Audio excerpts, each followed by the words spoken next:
Muy buenas tardes.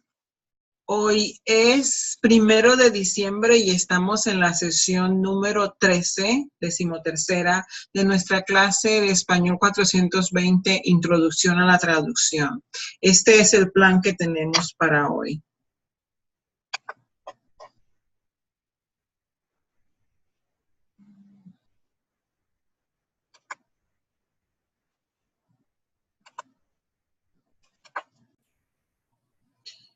Inicialmente vamos a estar trabajando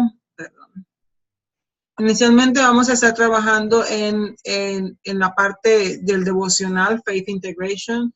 Vamos a estar viendo hoy el Salmo 31, el verso 3, para expresar certeza y por qué expresar certeza.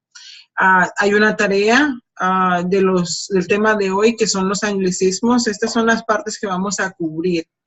En primer lugar, vamos a hablar de la historia de la traducción y vamos a aprender sobre Walter Owen y el trabajo que hizo traduciendo los poemas épicos suramericanos, especialmente Argentina, Chile, esos países del cono sur. Luego, en los retos y en las técnicas tenemos algo en común, y es que vamos a trabajar en los anglicismos, pero en la parte de las técnicas vamos a ver cómo los anglicismos son interferencia a la hora de traducir en el trabajo que ejecuta un intérprete, un traductor. Y vamos a hablar del proyecto final, ¿sí? Les explico la tarea cuando llegue a la parte de los anglicismos. La tarea está aquí y también se encuentra ya publicada aquí en el assignment, debajo de la semana. Comencemos entonces con nuestro devocional.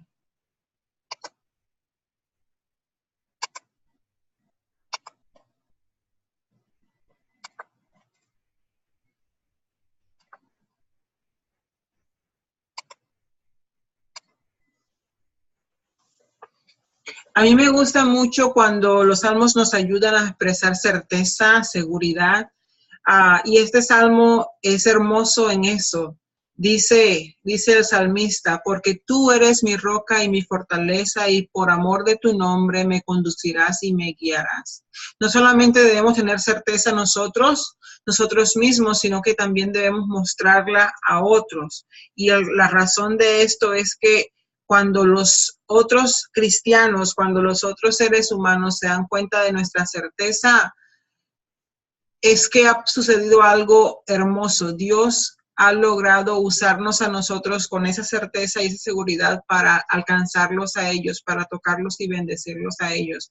Entonces, por eso es bello actuar y comunicar con nuestras acciones y nuestro testimonio la certeza de que tenemos y confiamos en el amor de Dios, que nos sentimos en sus manos y que nos dejamos llevar para que Él nos ayude y nos fortalezca y nos guíe.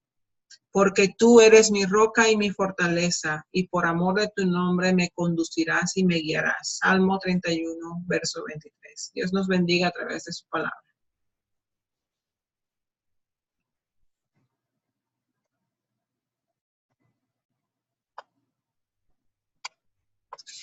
En la teoría de la traducción vamos a ver las interferencias que ocurren entre los idiomas, y en la semana antes pasada vimos la interferencia que ocurre en el inglés cuando el inglés toma préstamos del español con lo que aprendimos se llaman hispanicismos. Hoy vamos a hablar de los anglicismos que acepta como préstamos y que usa el español.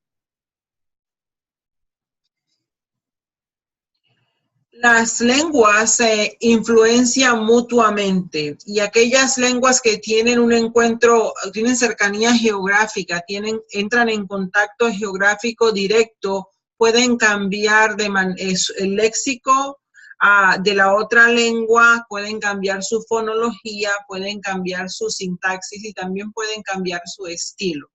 Siempre hay una lengua dominante y una lengua subordinada. Dependiendo de las características de cada lengua y de las circunstancias políticas y culturales, se dan esos efectos de influencia. Un ejemplo es la lengua hablada en la capital de un poderoso imperio, ya que ésta ejercerá influencias muy marcadas en esas otras lenguas que se encuentran en la esfera de la influencia del imperio. Estamos hablando de el inglés, por ejemplo, en los límites con México, y cómo allí la lengua del imperio ejerce influencia sobre el español, la otra lengua. Las áreas limítrofes son áreas de una interacción prolífica muy grande para las lenguas y de igual manera son enclaves lingüísticos en la nación. Entre el español y el inglés podemos ver que hay fortalezas y debilidades en algunas de sus características.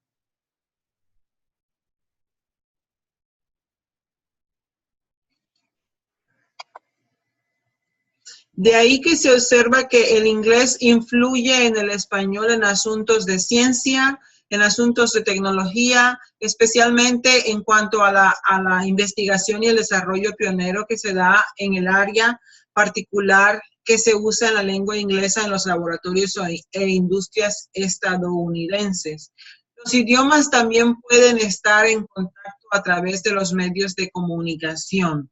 El gran despliegue de las películas y de los programas de televisión norteamericanos en los países de habla española ha dejado un impacto lingüístico, aunque este es neutralizado por la tarea de doblar el doblaje, de doblar los diálogos de estas películas al español. Pero inclusive con ese doblaje los aspectos culturales se dan a conocer y frecuentemente el doblaje traspasa a la lengua término algunas características de la lengua origen.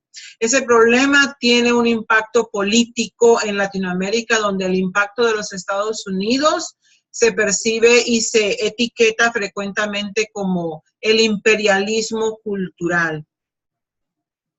El traductor tiene como trabajo, tiene como papel especial y como responsabilidad en este asunto de las lenguas en contacto.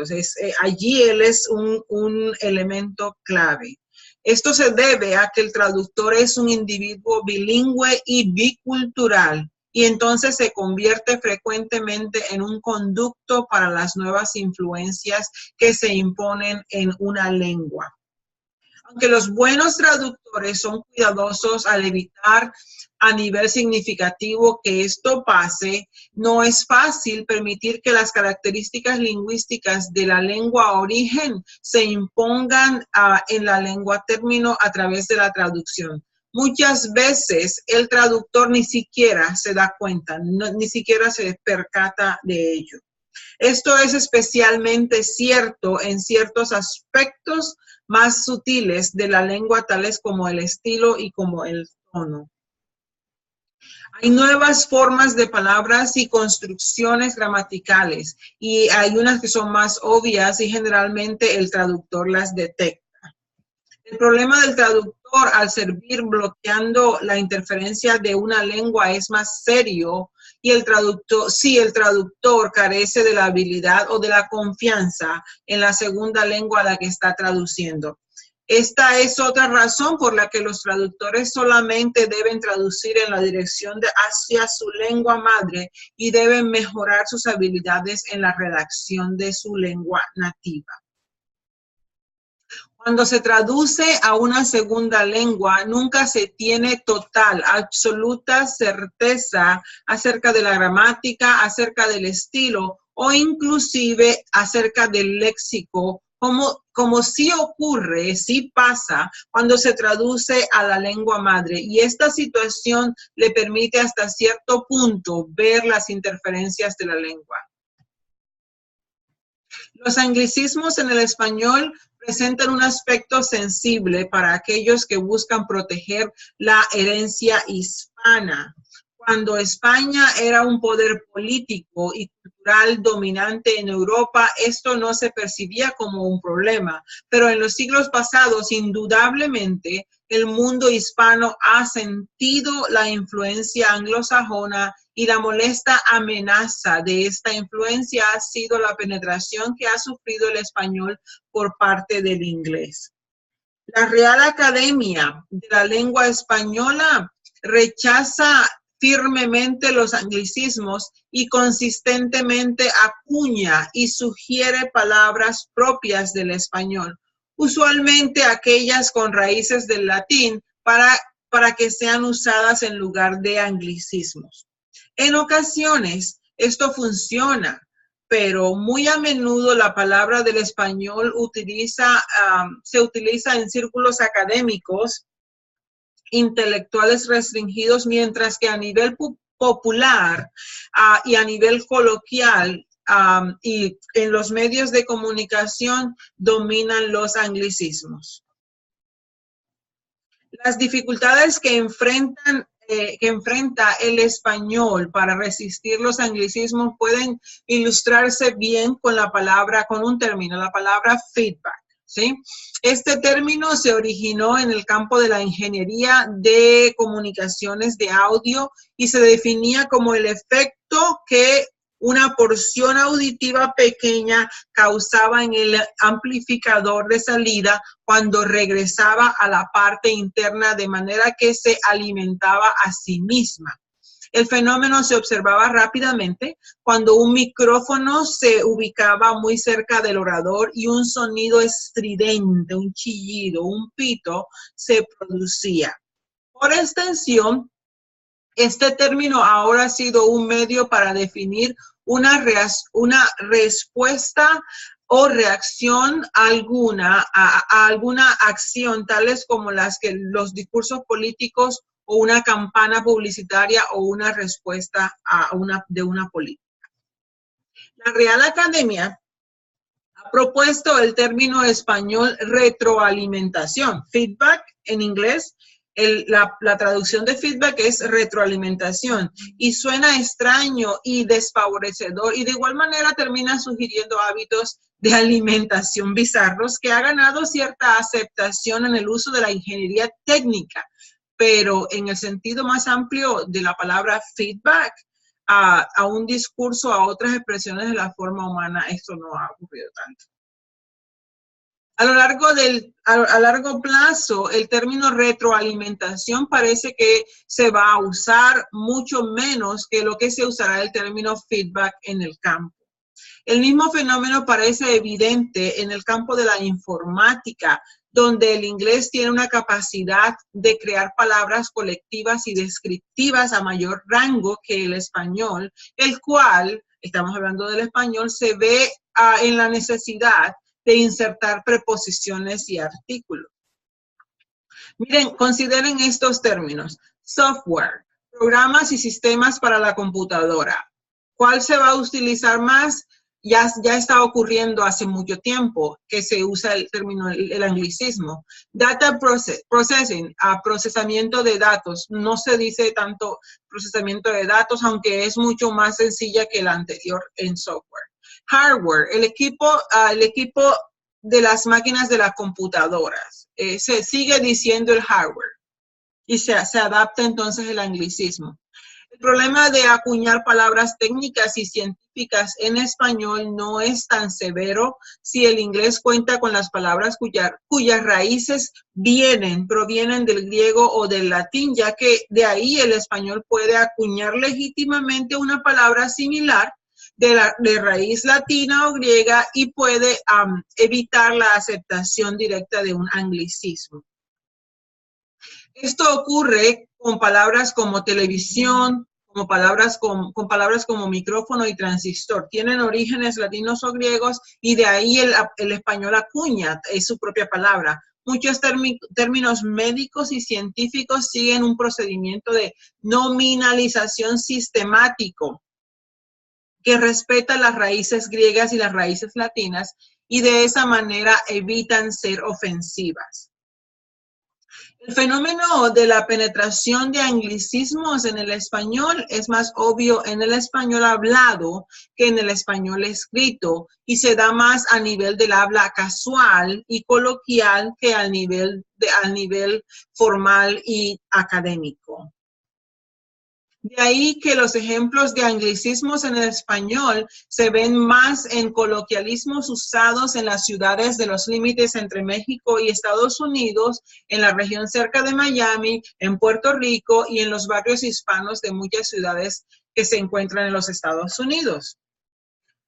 Esta penetración fácil del inglés en el español se da por el hecho de que muchos de los hispanos que aceptan los anglicismos cuentan con bases académicas inadecuadas, pobres, en su propia lengua madre, en este caso en el español, especialmente en la parte escrita, lo que los lleva a tener a que no tengan herramientas y se les haga más difícil resistir el poder del anglicismo.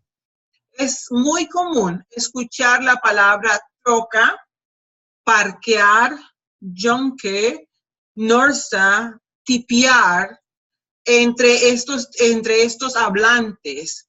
Y estos términos encienden las alarmas al rescate de la lengua española por el paso del habla coloquial de las calles al español formal escrito. Es más lento y en muchos casos nunca ocurrirá. Nunca ocurrirá que una persona que está educada termine optando por estos términos. Los diccionarios y especialmente el diccionario de la Real Academia Española, que es uno formidable, tienden a funcionar con ciertos años de atraso. Esto es obvio, esto es una verdad absoluta. Y entonces eso les da ese atraso para aceptar la palabra en el español, hace que la palabra se siga usando y el escrutinio que tiene que ser cuidadoso se dificulta o facilita, mejor dicho, facilita que se adopte el anglicismo en la parte coloquial informal. Bueno, hasta aquí hemos visto lo que es esta interferencia de los anglicismos, pero miren que hay muchas categorías en donde se dan los anglicismos y el traductólogo García Yebra recoge esta lista de las características de las categorías de anglicismos más frecuentes. Se dan mal uso de preposiciones, se da el orden inapropiado de las oraciones, se dan palabras del inglés o variantes aceptadas muy rápidamente en el español, se da un mal uso del que, del pronombre relativo que, porque se utiliza de otra manera diferente en el inglés.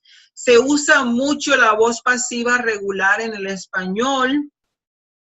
Hay construcciones concisas que no le competen, no le corresponden al español. Hay redundancia al tratar de ser concisos y hay formas verbales equivocadas o uso impropio de ellas.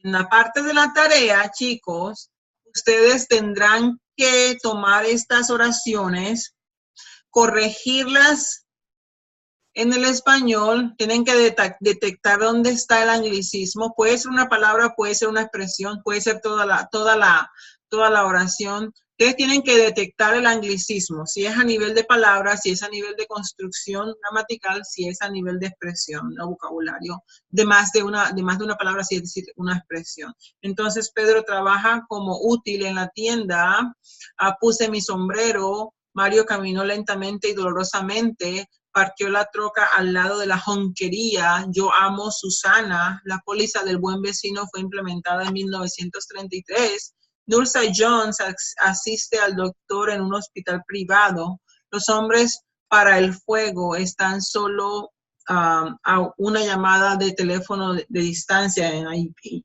Está bien escrito, no es como lo leí yo. Su cheque es bienvenido en esta tienda. ¿Sí? Entonces, ustedes deberán, déjenme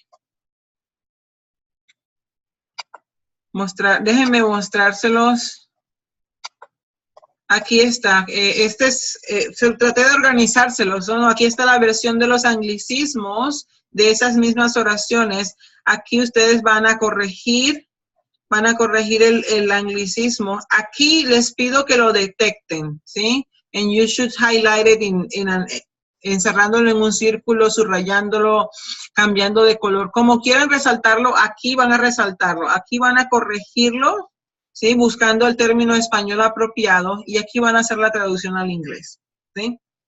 De la misma manera está presentada en la tarea, ¿sí? Aquí está presentada, aquí viene el patrón para que ustedes hagan en una columna. En la primera columna van a encerrar en un círculo o subrayar o cambiar de color, detectando el anglicismo. En la segunda van a hacer la corrección, cuál sería la manera apropiada de decirlo, y luego van a traducir al inglés.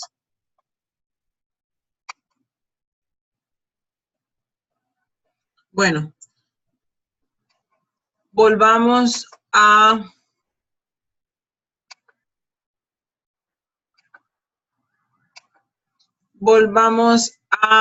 la parte de la presentación de la clase. Cambiando un poquito de tema, ahora tenemos otra vez anglicismos. En problemas y técnicas de la traducción,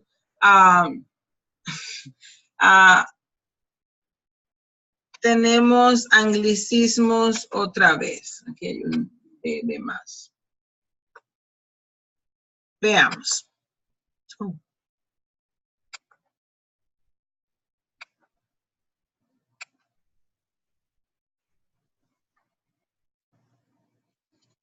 Los anglicismos pueden ocurrir en varios niveles. Vamos a mencionar 3 o 4 aquí. Bueno, ahora no me llegan todos a la mente. Vamos a ver las que son a nivel de vocabulario, léxicos, ¿sí? Los anglicismos léxicos. Son más o menos obvios al hablante nativo. Los hablantes nativos notamos que eso no es un término del español, porque estamos conscientes, los nativos, de que suena foráneo, de que suena extranjero, de que no se dice así, de que no suena como lo dicen los nativos. Y estamos conscientes de que existe una manera correcta, aceptada en el español, para expresar esa palabra. Frecuentemente el traductor usa este tipo de anglicismo en el español porque en inglés hay una palabra que es similar, ¿sí? Que es similar. Es el problema típico y antiguo de los falsos cognados o el de los cognados parcialmente falsos. Aquí hay algunos ejemplos, ¿sí? He went to the funeral service.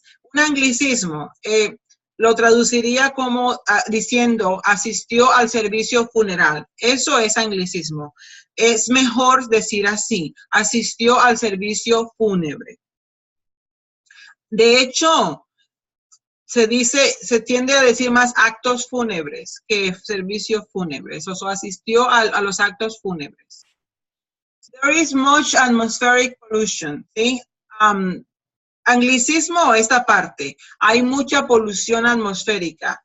Hay palabras en español que son similares y entonces el traductor, la primera opción que le llega a la mente es la más cercana. Pero realmente es mejor decir así. Hay mucha contaminación. Ahí no dice contaminación. Hay mucha Hay mucha and then we have to insert here. Hay mucha contaminación ambiental. Perdón. No quiero parar la grabación y todos los minutos que he perdido. He said hello to Maria. En este ejemplo, le dijo hola a María, sería un anglicismo. Es mejor decir saludó a María. En la oración the house is located on the corner, la casa está localizada en la esquina, es un anglicismo. Y es mejor decir la casa está ubicada en la esquina.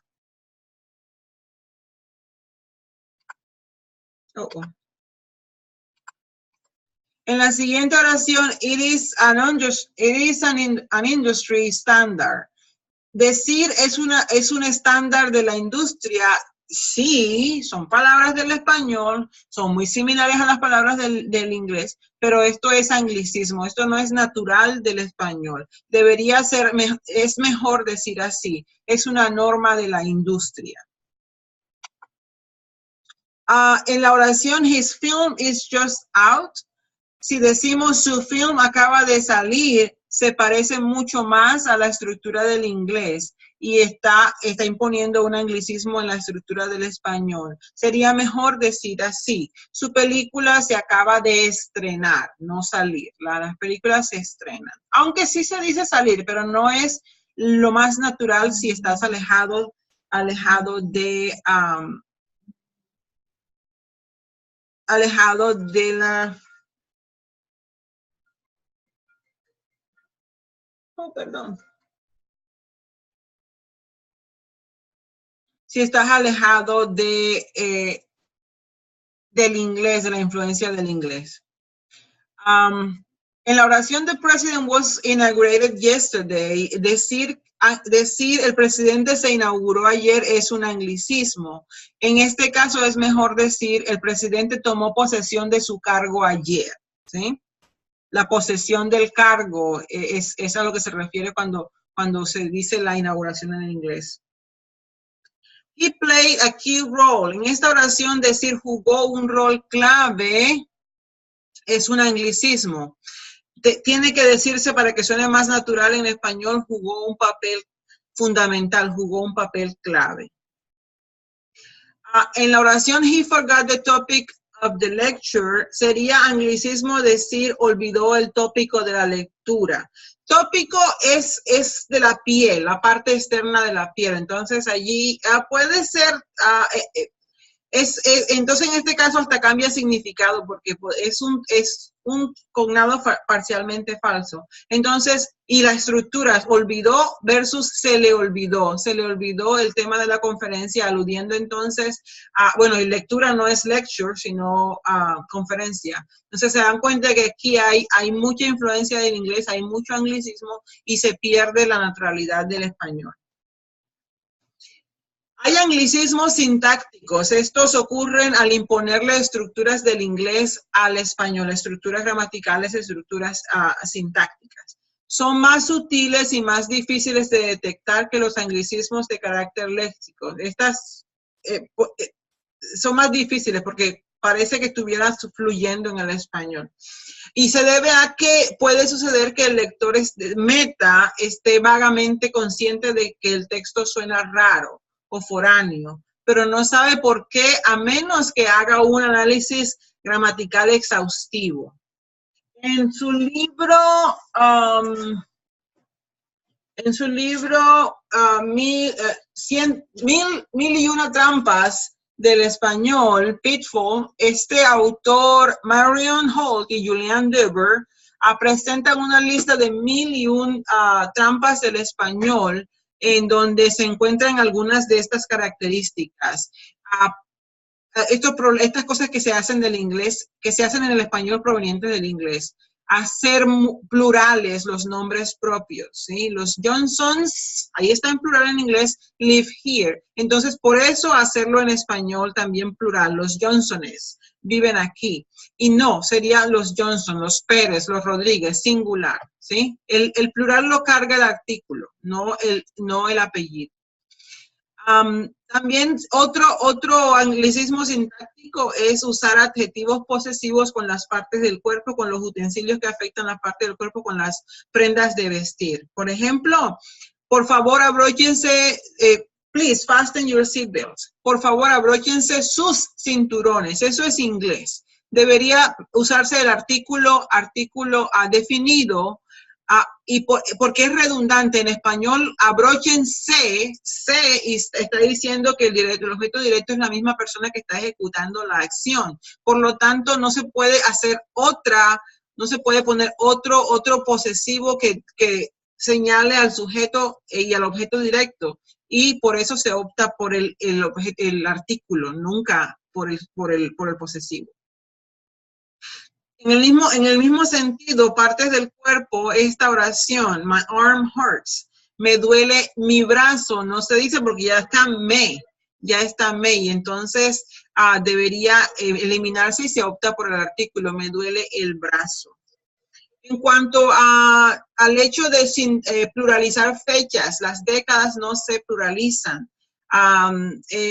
En inglés sí, the 60s were the period of Camelot. Los 60s, plural, no, eso no se hace en español, se queda en los 60, porque el número de 2 arriba ya es plural, entonces no hace falta hacerlo plural, ¿sí? El único número singular es el 1, los demás todos son plurales. So, los 60 eran la época de Camelot. Y otro es el hecho de utilizar los adverbios incorrectamente. He organized it rapidly and efficiently. En español no se le pone el mente a todo, sino al último. Lo organizó rápidamente y eficazmente es un anglicismo. Es mejor decir lo organizó rápida y eficazmente. Otra clase de interferencia que ocurre es la interferencia por la frecuencia en el uso de los anglicismos. Otra manera en que se le imponen los anglicismos al español es la recurrencia excesiva del uso de palabras y construcciones que hasta cierto punto son aceptadas en español, pero hasta cierto punto no le son normales o suenan bien, no le suenan bien al nativo. Empiezan a sonar foráneas y al lector ideal y al nativo. Lo que ocurre es que las oraciones por sí solas están bien construidas, pero al formar parte de párrafos y de varias páginas o de un ensayo, allí se empieza a notar que no suena nativo, que no suena como producción nativa. Por ejemplo, ocurre con el uso excesivo de la voz pasiva regular y también ocurre con la falta de omisión del pronombre sujeto, ¿sí? Porque en español el verbo revela quién hace la acción, entonces no hace falta todo el tiempo usarlos. Hay contraste, hay recuperación del que ejecuta la acción, entonces no siempre, pero tiene que saber cuándo y cómo se hace. Yo quiero comer, no siempre se utiliza el yo, muchas veces se evita y es mejor decir entonces quiero comer. Los anglicismos conceptuales también se dan en casos de que cuando se está traduciendo puede ocurrir que para una cultura un concepto signifique algo diferente que para otra. Y entonces las construcciones están bien, las construcciones gramaticales están bien, las construcciones léxicas están bien, pero el significado es diferente para poblaciones diferentes, para lectores diferentes. Por ejemplo, la palabra, la construcción, el Tratado de Paz de París, para los americanos puede ser el fin de las guerras de independencia con los Estados que tenían en los Estados Unidos, pero para los cubanos y para los españoles eso significó el final de la guerra hispano-estadounidense y España entonces abandonó las demandas sobre Cuba y declaró su independencia entonces Cuba. Entonces son es un mismo evento, pero la misma construcción, dos eventos, pero tienen significados diferentes. Entonces allí puede ser un anglicismo estos conceptos. Puede que los haya más claro cuando pensamos en anglicismos de tipos culturales. Por ejemplo, martes 13, ¿sí? El martes 13, decir viernes 13, eso sería un anglicismo de tipo conceptual. Y hasta aquí terminamos. Ya les presentaré entonces la parte de la historia dentro de poco. Nos vemos, es unos comerciales.